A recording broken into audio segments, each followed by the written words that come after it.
نحمدہ ونصلی علی رسولہ الکریم اما بعد فاعوذ باللہ من الشیطان اللعین الرجیم بسم اللہ عز وجل لم یزل الرحمن الرحیم۔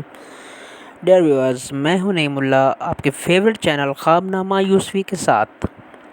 ڈیئر ویورز، آج کا ہمارا ٹاپک ہے خواب میں خربوزہ دیکھنا۔ ڈیئر ویورز، خواب میں خربوزہ دیکھنے کی بہت سی وجوہات ہو سکتی ہیں اور اس کی بہت سی نشانیاں ہیں، جیسے کہ خربوزہ دیکھنا، خربوزہ کھانا، خربوزہ پھینکنا، خربوزہ چوری کرنا، خربوزہ کسی کو دینا یا کسی سے لینا۔ تو آئیے ان خوابوں کی تعبیریں جانتے ہیں۔ خواب میں اگر کوئی شخص خربوزے کو اس کے موسم مطلب گرمیوں میں دیکھے تو یہ رنج و غم دور ہونے، نیک نام ہونے، مال و دولت پانے، خوشی پانے کی دلیل ہے۔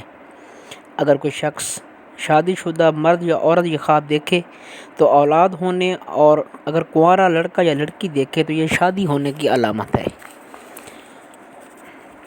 اسی طرح اگر خربوزہ بے موسم دیکھا جائے، بے موسم اور پکا ہوا دیکھا جائے تو یہ فلاح پانے، عزت و مرتبہ بلند ہونے، اور اگر کنوارا مرد یا عورت دیکھے تو شادی ہونے، اور اگر شادی شدہ دیکھے تو بچہ پیدا ہونے کی نشانی ہے۔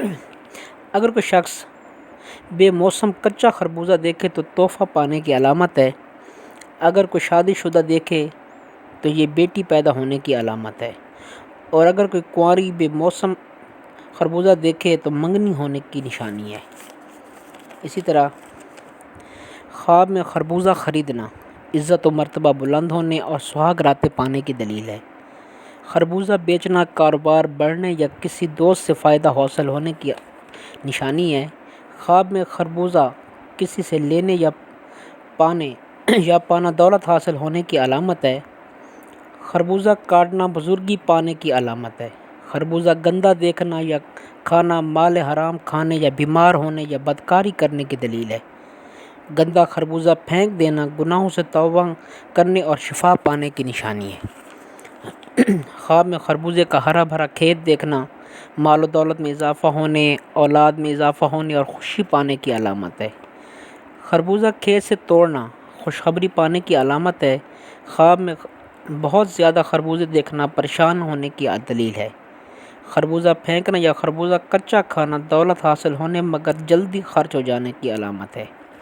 تو ڈیئر ویورز، یہ تھی ہماری آج کی ویڈیو۔ اگر ہماری ویڈیو پسند آئے تو ویڈیو کو لائک کریں، شیئر کریں اور چینل کو سبسکرائب کریں تاکہ ہماری آنے والی تمام ویڈیوز آپ کو بر وقت ملتی رہیں۔ اللہ حافظ۔